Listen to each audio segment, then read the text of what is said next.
News 24। आइए नजर डालते हैं रात 8 बजे तक की खास खबरों पर। भरत तिवारी एनकाउंटर मामले पर सुनवाई से सुप्रीम कोर्ट का इनकार, पटना हाई कोर्ट जाने की सलाह। खान सर की याचिका पर 3 जुलाई को सुनवाई, कोर्ट ने मांगे हथियार के कागज। बिहार के अस्पतालों में लगेंगे कैमरे, डॉक्टरों पर सख्त निगरानी, निशांत कुमार का आदेश। संजय सरावगी का राबड़ी देवी पर कटाक्ष, कहा राबड़ी देवी 1.5 बित्ता में दस्तखत करती थी। और जदयू प्रदेश कार्यालय में उप मुख्यमंत्री ने सुनी लोगों की फरियाद। देख रहा है यहीं से, तो चलिए हथियार कब दिया जाता है। देश की सर्वोच्च अदालत ने भोजपुर जिले के बहुचर्चित भरत तिवारी एनकाउंटर केस पर सुनवाई से इनकार कर दिया है। सुप्रीम कोर्ट में एक याचिका दायर कर भोजपुर के शाहपुर के बिलौटी गांव में 17 जून को पुलिस के कथित एनकाउंटर में मारे गए भरत तिवारी के मामले की जांच सीबीआई से कराने की मांग की गई थी। इस याचिका में भरत तिवारी एनकाउंटर को फर्जी बताया गया था, लेकिन अब सुप्रीम कोर्ट ने इस याचिका पर सुनवाई से इनकार कर दिया है। इसके साथ ही सुप्रीम कोर्ट ने याचिकाकर्ता को पटना हाईकोर्ट जाने की सलाह दी है। बताया जा रहा है सुप्रीम कोर्ट में जस्टिस एम.एस. सुंदरेशन और जस्टिस सील नागू की बेंच ने भरत तिवारी एनकाउंटर केस पर सुनवाई से फिलहाल इनकार कर दिया। इसके साथ ही अदालत ने बेंच ने याचिकाकर्ता से यह भी पूछा कि आप हाईकोर्ट क्यों नहीं गए। उच्च न्यायालय इस मामले में मॉनिटरिंग कर सकता है। बता दें, अधिवक्ता विशाल तिवारी ने सुप्रीम कोर्ट में एक याचिका लगाई थी। इस याचिका में भरत भूषण तिवारी के एनकाउंटर को फर्जी बताते हुए इसमें शामिल पुलिसकर्मियों पर केस दर्ज करने की और इस पूरे मामले की सीबीआई जांच करवाने की मांग की गई थी। याचिका पर सुप्रीम कोर्ट के इनकार करने के बाद याचिकाकर्ता विशाल तिवारी ने कहा कि जल्द ही वो पटना हाईकोर्ट का रुख करेंगे। भरत तिवारी एनकाउंटर केस में सम्राट चौधरी सरकार ने पहले ही एक न्यायिक जांच आयोग का गठन कर दिया है, जिसके बाद जांच आयोग के अध्यक्ष हाईकोर्ट के रिटायर्ड जज विनोद कुमार सिन्हा कुछ ही दिनों पहले बिलौटी गाँव पहुंचे थे। यहाँ आकर उन्होंने भरत तिवारी के परिजनों से मुलाकात की थी। भरत तिवारी की मां ने बताया कि उन्होंने जांच आयोग के अध्यक्ष से दोषी पुलिसकर्मियों को फांसी दिए जाने की मांग की थी। 17 जून को भोजपुर जिले के बिलौटी गांव में भरत भूषण तिवारी की पुलिस मुठभेड़ में मौत हुई थी। भरत तिवारी की मौत के बाद यह कहा गया कि सरेंडर करने के बावजूद पुलिस ने भरत तिवारी को गोली मारी थी। इस मामले में जगदीशपुर के एसडीपीओ और एसएचओ पर गाज भी गिरी थी। हालांकि भरत तिवारी के परिजन सूर्य से यह कहते आ रहे हैं कि उन्हें पुलिस की जांच पर भरोसा नहीं है। भरत तिवारी एनकाउंटर के विरोध में बिलौटी गांव में महापंचायत भी आयोजित की गई थी। महापंचायत को लेकर दावा किया गया कि इसमें बिहार, झारखंड और यूपी समेत कुछ अन्य जिलों से हजारों लोगों को हिस्सा लिया था। बहरहाल अब इस मामले की जांच पड़ताल चल रही है। परिजनों का कहना है कि भरत तिवारी के श्राद्ध के बाद वो इस मामले में न्याय की अपनी मांग को और तेज करेंगे। ब्यूरो रिपोर्ट, आंखें न्यूज़ 24।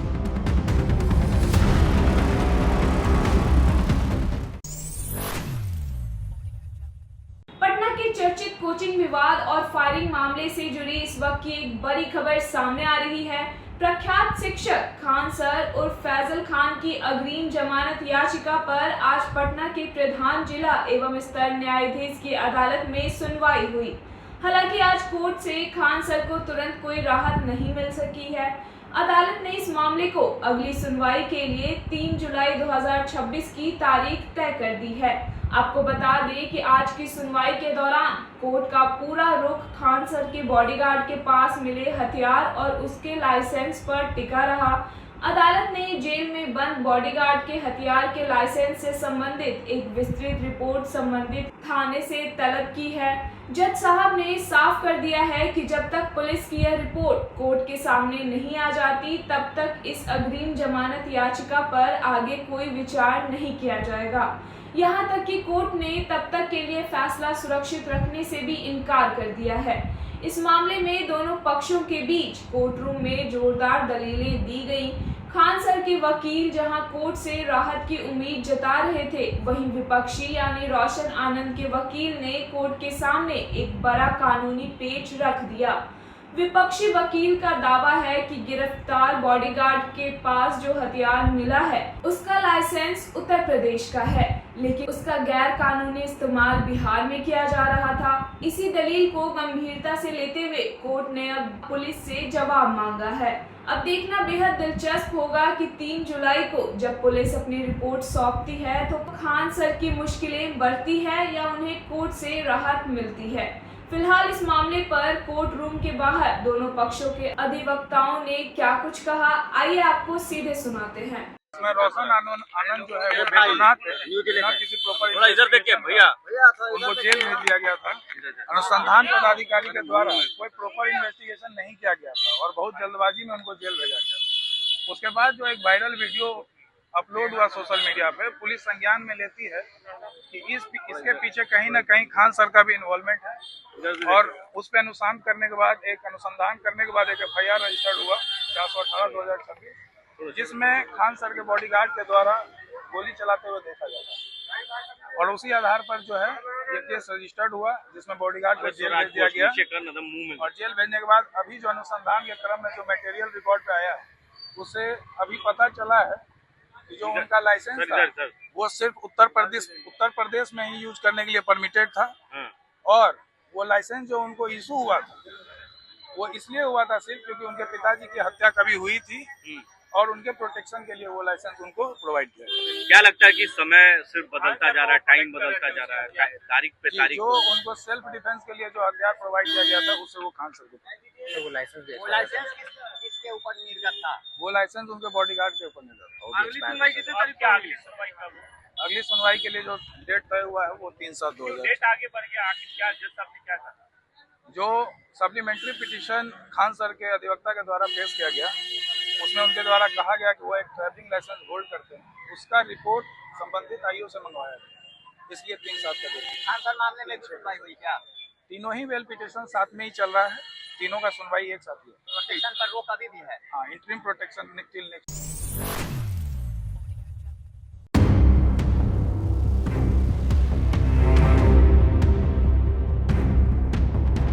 बिहार में स्वास्थ्य मंत्री की कुर्सी संभालने के बाद निशांत कुमार फुल एक्शन में नजर आ रहे हैं। वे ताबड़तोड़ अस्पतालों का दौरा कर रहे हैं और लापरवाही पर एक्शन ले रहे हैं। वहीं 2 बड़े फैसले भी ले रहे हैं। अब निशांत कुमार ने ऐलान किया है कि बिहार के सभी सरकारी अस्पतालों में कैमरे लगाए जाएंगे। सरकारी अस्पतालों में CCTV कैमरे लगाने के पीछे सरकार की यह मंशा है कि वो डॉक्टरों पर निगरानी रख सकें कि अस्पताल में वो किस तरीके से अपना काम कर रहे हैं। निशांत कुमार ने यह भी कहा कि राज्य के सभी जिला अस्पतालों को चरणबद्ध तरीके से सुपर स्पेशलिटी अस्पताल और सभी CHC को स्पेशलिटी अस्पताल के रूप में डेवलप किया जाएगा। मीडिया से बातचीत में निशांत कुमार ने कहा कि हमारी कोशिश है कि हम जो दवा दे रहे हैं वो जनता तक पहुंचे। हम इस बात को लेकर प्रयासरत हैं कि दवा सही मात्रा में और सही ढंग से जनता तक पहुंच सके। हमारी सबसे बड़ी समस्या है डॉक्टरों या अन्य कर्मचारियों की गैर मौजूदगी की। इसके लिए हम लोग काम कर रहे हैं। बिहार में करीब 15,000 सरकारी स्वास्थ्य संस्थान हैं। हम सभी इन पर अभी कैमरा लगवा रहे हैं। हम एक ऐसा सॉफ्टवेयर डेवलप कर रहे हैं जो कि कोई भी डॉक्टर अगर अस्पताल में आता है जाता है तो उसके बीच में वो क्या करता है उसका रिकॉर्ड हम रख सकें। मान लीजिए अगर कोई डॉक्टर 9 बजे आए और 1 बजे गया तो इस बीच में उसने OPD किया या IPD किया या फिर उसने सर्जरी की या कुछ और किया, हम उन सभी चीज़ों का रिकॉर्ड हमारे पास रहेगा। सभी जगहों पर हम कैमरा लगा रहे हैं ताकि हम कैमरे से निगरानी कर सकें। मैं खुद इसकी मॉनिटरिंग करूंगा। निशांत कुमार ने बताया कि बिहार के 5 जोन में 11 लेवल 3 और 5 लेवल 2 ट्रॉमा सेंटर बनाए जा रहे हैं। इसके अलावा LNJP अस्पताल में 400 बेड का नया अस्पताल बनाया जाएगा। बता दें कि इससे पहले पटना स्थित PMCH में स्वास्थ्य मंत्री निशांत कुमार ने जब दौरा किया था तब लापरवाही के आरोप में प्राचार्य पर एक्शन लिया गया था। बिहार सरकार ने पटना चिकित्सा महाविद्यालय और अस्पताल में प्रभारी प्राचार्य की ड्यूटी में अनुपस्थित रहने और प्रशासनिक लापरवाही के आरोपों के चलते अतिरिक्त प्रभार से मुक्त कर दिया। यह कार्रवाई बिहार के स्वास्थ्य मंत्री निशांत कुमार के PMCH के पूर्व निर्धारित निरीक्षण के बाद की गई थी। निरीक्षण के दौरान स्वास्थ्य मंत्री ने पाया कि प्रभारी प्राचार्य नरेंद्र प्रताप सिंह अपने कार्यालय में मौजूद नहीं थे। उन्होंने उनकी अपनी उपस्थिति की कोई सूचना नहीं दी थी, न ही अपने स्थान पर किसी अन्य अधिकारी को प्रभार सौंपा था। स्वास्थ्य विभाग के अनुसार नरेंद्र सिंह ने विभागीय अधिकारियों के फोन कॉल का भी जवाब नहीं दिया। नरेंद्र सिंह को अब बेतिया में प्रोफेसर के पद पर पदस्थापित किया गया है। वहीं पटना चिकित्सा महाविद्यालय के प्रसूति और स्त्री रोग विभाग के प्रोफेसर गीता सिन्हा को अगले आदेश तक पीएमसीएच की प्रभारी प्रचार का अतिरिक्त प्रभार सौंपा गया है। ब्यूरो रिपोर्ट, आंखें न्यूज़ 24।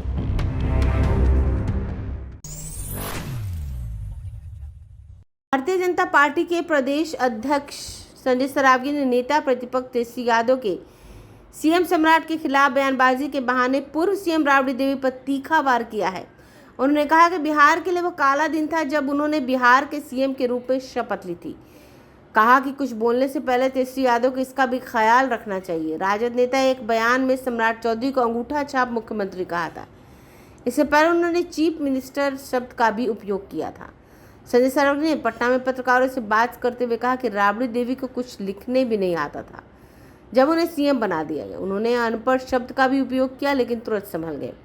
साथ ही राबड़ी देवी को ठीक से नाम लिखने भी नहीं आता था। वे 1.5 बित्ता में अपना हस्ताक्षर करती थी। तेजस्वी यादव वह दिन भूल गए। इन लोगों को केवल परिवार के आगे कुछ सोचना नहीं है। वह बिहार के लिए काला दिन था। बिहार में कई बड़े और पढ़े लिखे योग्य लीडर हैं, लेकिन लालू यादव ने सबको किनारे लगाकर अपनी धर्मपत्नी को बिहार में मुख्यमंत्री बना दिया। इससे पहले तेजस्वी यादव ने सरकार के कामकाज पर सवाल उठाया और कहा कि दिल्ली से जो आदेश होता है उसे अंगूठा छाप मुख्यमंत्री लागू करते हैं। बिहार में पढ़ाई, दवाई, महंगाई, बेरोजगारी जैसे मुद्दों पर मुख्यमंत्री का कोई ध्यान नहीं है। छात्रों को छात्रवृत्ति देने के लिए पैसा नहीं है सरकार के पास, लेकिन करोड़ों की जमीन बड़े लोगों को 1 रुपए में दे दिया जाता है। राज्य में औद्योगिक विकास के लिए निवेश करवाना चाहिए, उस पर कोई ध्यान नहीं है। तेजस्वी यादव ने सम्राट चौधरी सरकार और बीजेपी से ऋषु सिंह टेंडर फिक्सिंग पर 20 सवाल पूछा था। कहा कि ऋषु सिंह ने बड़े बड़े नेताओं और अधिकारियों को अनुचित लाभ पहुंचाकर सरकारी टेंडर में खेल किया है, लेकिन कार्रवाई के नाम पर छोटे कर्मियों को फंसाया जा रहा है। असली गुनाहगार को बचाने में सभी लगे हैं। जिन्हें आरोप लगाकर निलंबित किया गया उनमें नाम चार्जशीट में नहीं आया। जिन विभागों में टेंडर में स्कैम हुए उनके मंत्री भी कुछ नहीं बोल रहे हैं। इन सब से तो यही लगता है कि सब लोग इस खेल में शामिल हैं।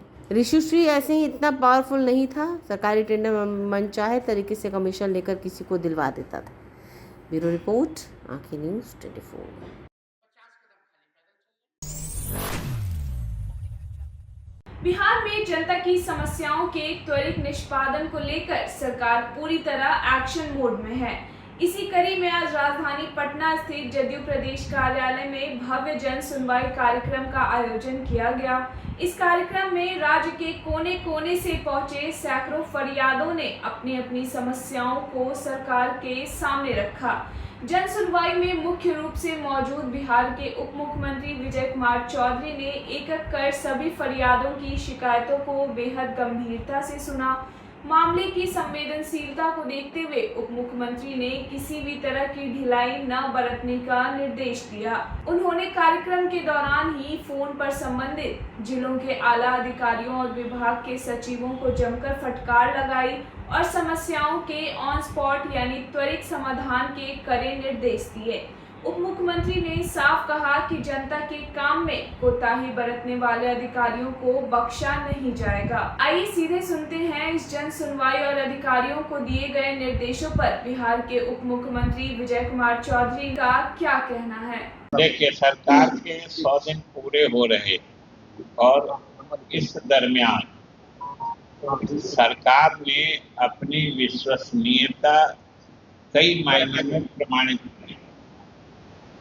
पहली बात तो इस भरोसे के साथ बिहार की जनता ने एनडीए को 2025 से 30 सरकार चलाने का मैंडेट या जनादेश दिया था। आज हमको बिहार की जनता को यह बताते हुए प्रसन्नता हो रही है कि बिहार सरकार जो जनता की अपेक्षाएं हैं उसी के अनुरूप चल रही।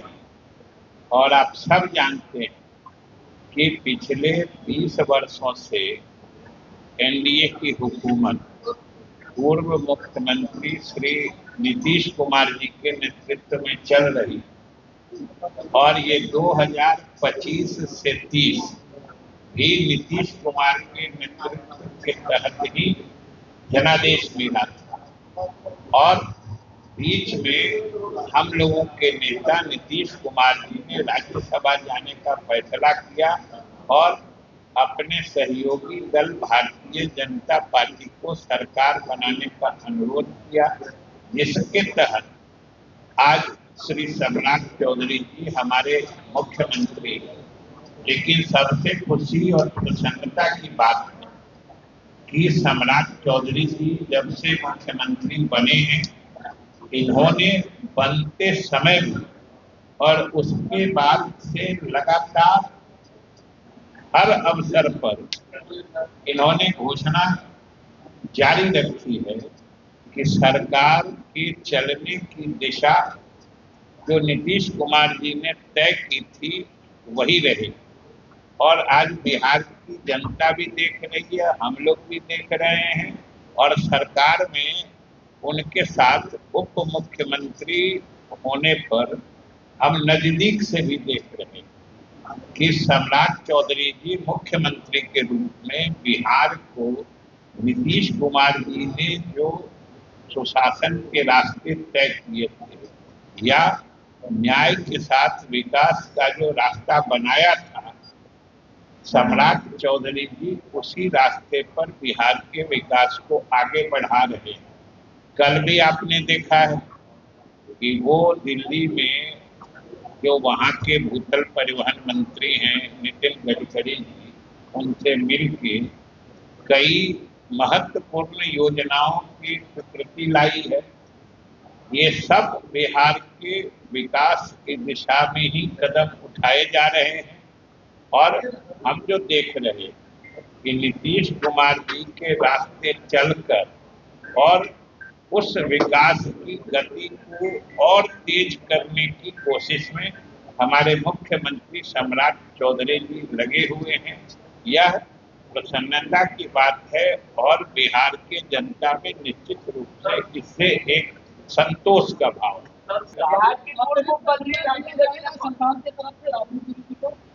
राबड़ी देवी को 5 जुलाई तक आवास खाली करने को लेकर 5 जुलाई तक समय मांगा गया है। वो तो दे ही दिया सरकार। राबड़ी देवी जी यहाँ के परिषद में नेता प्रतिपक्ष और उनके हर वाजिब और वैधानिक जो बात होगी उसको सरकार पूरा करेगी। सर, नदियों को जोड़ने की योजना आप लोगों ने बनाई थी, कहाँ तक प्रोग्रेस है? बाढ़ का समय अभी कोसी नीची लिंक की परियोजना स्वीकृत होके उस पर काम किया जा रहा है, शुरुआत हो गई। इसी तरीके से आगे भी 2-3 और योजनाओं पर काम किया जा रहा है। जब्ती सूची आप सामानों की सूची या जब्ती सूची में फर्क समझते, ये दोनों में फर्क समझते हुए और इस मामले में भी जो भी वैधानिक होगा, जो भी नियमित तरीका होगा वो सरकार करेगी। सर, आपके विभाग से क्या हमारे विभाग की तरफ से दोनों तरह की तैयारी। एक तो बारिश का महीना शुरू हो गया है और आपको हम बता दें कि बिहार में जब बारिश होती है तो उससे हम लोगों को ज्यादा परेशानी यानी बाढ़ के पक्ष की बात हम कह रहे हैं कि बिहार में बारिश होने से बाढ़ की स्थिति कम बनती है। असली बाढ़ की स्थिति बनती है जब या तो नेपाल में बहुत अधिक बारिश होती है या झारखंड में बहुत अधिक बारिश होती है। नेपाल में अधिक बारिश होती है तो उत्तर बिहार की जो नदियां हैं, इधर घाघरा गंडक से लेके यहाँ कोसी महानंदा तक, उन नदियों में बाढ़ की स्थिति बनती है। तब उत्तर बिहार के जो हमारे रिहायशी इलाके हैं विभिन्न जिलों के, वो प्रभावित होते हैं। दक्षिण बिहार में तब बाढ़ आती है जब झारखंड के इलाके में ज्यादा बारिश होती है, जैसा पिछले साल हुआ था। उत्तर बिहार के नदियों की स्थिति लगभग सामान्य या थोड़ा बहुत ज्यादा रहा, लेकिन झारखंड में इतनी बारिश हुई कि हमारे दक्षिण बिहार की नदियां बाढ़ से उफलाती रही। इसलिए इधर नालंदा जहानाबाद के इलाके में बाढ़ की स्थिति ज्यादा मैंने कष्टप्रद थी। इस बार अभी तक सब कुछ नियंत्रण में है और हम लोग दोनों स्थितियों से निपटने के एक तो जो बाढ़ के पूर्व की तैयारी होती है, जहां विभाग के आकलन में तटबंधों पर और सुरक्षा या टूटने का खतरा हो सकता है, हम लोग वहां उनको मजबूत करके पुख्ता करके और अगर कुछ इमरजेंसी में सामान की जरूरत पड़ी तो वो भी इकट्ठा करके रखते हैं। और दूसरे, अगर कम बारिश हुई तो फिर किसानों को सिंचाई के लिए पानी मुहैया कराने की भी व्यवस्था हम लोग करते हैं। अपने जलाशयों में पानी का इंतजाम करते हैं और आप जानते हैं कि जलाशय भी हमारे अंत में निर्भर करते हैं बारिश के पानी पर ही। लेकिन हम लोगों ने एक नई योजना प्रारंभ की है कि बाढ़ के समय में गंगा गंडक से पानी निकाल के जो हमारे अलग अलग जलाशय, जिनमें आज के मौसम में या अगले 2-3 महीनों के साल में सिंचाई के लिए पानी कम उपलब्ध रहता है, ऐसी स्थिति से निपटने के लिए बाढ़ के समय में नदियों के पानी को स्थानांतरित करके हम लोग इन जलाशयों में फिर से सुरक्षित जमा करेंगे, स्टोर करेंगे, जिससे कि अगर अल्प वृष्टि की संभावना हो या अल्प वृष्टि का समय हो तो वैसी हालत में हम लोग अपने जलाशयों से किसानों को सिंचाई के लिए पानी दे सकें, ऐसी व्यवस्था भी हम लोग कर रहे हैं। अभी तक की जो स्थिति है, एल नीनो का असर तो जो मौसम वैज्ञानिक हैं वो कह ही रहे हैं, लेकिन अब दोनों तरह की स्थिति बनती है कि उनकी भविष्यवाणियां भी समय समय पर बदलती। जब शुरुआत हुआ था तो सुपर एल नीनो का सिंड्रोम बताया जा रहा है या संकेत बताए जा रहे हैं। इधर कुछ जगह बारिश हुई तो फिर वो लोग एल नीनो, लेकिन एल नीनो का कुछ न कुछ प्रभाव तो है। बारिश जैसी चाहिए, जैसी उम्मीद है या जैसा प्रिडिक्शन था, उस हिसाब से बारिश नहीं हो रही है। वैसे स्थिति से निपटने के लिए भी सरकार और मुख्यमंत्री ने निर्देश दिया है, इसलिए सारी तैयारियां की जा रही हैं। बिहार की सियासत से इस वक्त की एक बड़ी खबर सामने आ रही है जो आने वाले समय में राज्य के राजनीतिक समीकरणों को बदल सकती है। पटना स्थित भाजपा प्रदेश कार्यालय में आज एक बड़ा नव दायित्व ग्रहण समारोह आयोजित किया गया, लेकिन इस कार्यक्रम की सबसे बड़ी सुर्खी रही अल्पसंख्यक समुदाय का भाजपा के प्रति झुकाव। इस समारोह के दौरान भारी संख्या में अल्पसंख्यक समुदाय के लोगों ने भारतीय जनता पार्टी की सदस्यता ग्रहण की। पूरे कार्यक्रम के दौरान मोदी संग चल मुसलमान के नारे भी गूंजते रहे। भाजपा नेताओं ने दावा किया है कि मुस्लिम समुदाय अब पारंपरिक राजनीति को छोड़कर प्रधानमंत्री नरेंद्र मोदी के मूल मंत्र सबका साथ, सबका विकास और सबका विश्वास पर भरोसा जता रहे हैं। पार्टी के वरिष्ठ नेताओं ने विपक्ष पर सीधा हमला बोलते हुए कहा कि दशकों तक मुस्लिम समाज को सिर्फ और सिर्फ वोट बैंक की तरह इस्तेमाल किया गया। नेताओं ने विशेष रूप से राष्ट्रीय जनता दल यानी आरजेडी का नाम लेते हुए आरोप लगाया कि आरजेडी ने केवल सामाजिक समीकरणों की राजनीति की, लेकिन धरातल पर अल्पसंख्यक समाज के विकास के लिए कोई ठोस कदम नहीं उठाए। कार्यक्रम के दौरान भाजपा नेता फैजल अहमद ने विपक्ष पर तीखा प्रहार किया।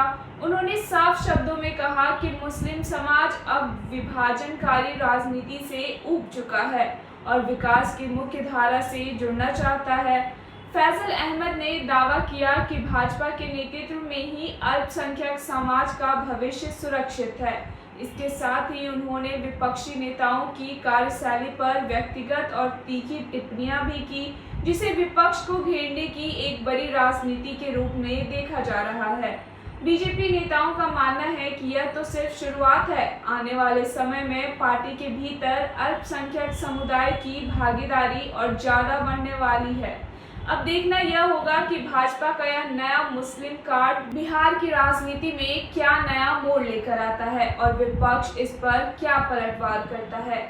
आइए देखते हैं और जानते हैं फैजल अहमद ने और क्या कुछ कहा। नहीं क्या नहीं दिया, भाजपा ने तो हमें सब कुछ दिया। मैं 2-3 टर्म कमेटी में रहा, अल्पसंख्यक मोर्चा का लीडर मुझे बिहार का बनाया और अब सम्राट चौधरी मुख्यमंत्री बने हैं, तो हमें लगता है कि मुसलमान समाज को भी सरकार में जगह मिलेगी। और आज अल्पसंख्यक मोर्चा के जो प्रदेश अध्यक्ष मोहब्बुल हक साहब हुए हैं, तो आज उनका जो है रूबरू पूरे प्रदेश के जो कार्यकर्ता हैं उनके साथ हो रहा है और एक भोज भी आयोजन किया गया है। सर, आप सम्राट चौधरी जी मुख्यमंत्री बने हुए हैं, आपसे उनके क्या संदेश देना चाहते हैं, कैसा खुश से बने हुए मुख्यमंत्री बने? देखिए, सम्राट चौधरी नाम है और उनका दिल भी सम्राट है और आप लोगों के माध्यम हो ये संदेश उनके कान तक भी जाना चाहिए कि उनके चाहने वाले हज़ारों लाखों फॉलोअर्स हैं, खासकर मुस्लिम युवा जो है। चूँकि मैं मूल निवासी मैं खगड़िया से हूँ, तो वो मुंगेर से हैं, तो गंगा के आर पार ही हम लोग रहते हैं और पुराना परिचय भी हमारा उनसे है। तो अच्छा है, एक अच्छा मैसेज गया। आप देख सकते हैं कितना, आप देख सकते हो कितने मुसलमान, कितने जो भी हैं, जो कहते हैं भाजपा के लोग को कहते हैं कि भाई मुसलमान उनके पास नहीं है, आरजेडी के लोग कहते हैं कि भाई मुस्लिम हमारा है, कांग्रेस कहता है। तो यहाँ तो आप देख सकते हो ना कि कितना भीड़ है, आप तो देख सकते हो, आप लोग गवाह हैं। तो आज का जो समय है, वो जो भी माइनॉरिटी लोग हैं वो भारतीय जनता पार्टी से खुश है। सबका साथ, सबका विकास, सबका विश्वास के साथ हम लोग आगे बढ़ रहे हैं और भाजपा को और मजबूत करेंगे। सर, अब क्या आप पार्टी से पहले पीछे आप पार्टी में जुड़े हैं, क्या रहता है, कुछ पोस्ट आपके देखते हैं, कुछ मिलेगा? देखिए, ये पद कोई मायने नहीं रखता है, सम्मान बहुत बड़ी चीज़ होती है। मैंने बताया ना कि पूर्व में मैं 3 बार मैं रह चुका हूँ यहाँ, और भाजपा को ये सोचना है कि हमें कहाँ रखना है। भाजपा जो है सम्मान मुझे देगी, मुझे पता है। और सर, आप आज के दिन क्या करना चाहते हैं? देखिए, अब हमारे समर्थक हैं, आप इनसे पूछ सकते हैं। आज इनके साथ आए, क्या लग रहा है? सबसे पहले ये हमारे बड़े भाई फैसल अहमद, जो हमारे खगड़िया ज़िला में बहुत अच्छा काम कर रहे हैं, बिहार में सभी युवाओं को लेकर साथ चलते हैं। मैं इनसे बहुत ज़्यादा खुश हूँ और इनका काम हमेशा समाज को जोड़ना और युवाओं को साथ लेकर चलना, और ये बहुत पहले से ही बीजेपी में काम कर रहे हैं, सामाजिक तौर पे भी काम कर रहे हैं ये। और जो हमारे युवा इनसे बहुत खुश है। हम चाहते हैं कि एक अच्छे पोस्ट पे जाकर हमारे समाज के लिए काम करें और सबका साथ, सबका विकास, सबको लेकर चले। कितने आदमियों के साथ आए हैं आज? हम लोग लगभग 100-200 आदमी के साथ इनके समर्थन में आए हैं। अगर आपने हमारा चैनल अभी तक सब्सक्राइब नहीं किया है तो इसे जल्दी से लाइक करें, कमेंट करें, शेयर करें और सब्सक्राइब करना ना भूलें, ताकि आप देश और दुनिया की तमाम बड़ी अपडेट्स के लिए बने रहें हमारे साथ। आंखें न्यूज़ 24 पर, नजर हर खबर पर।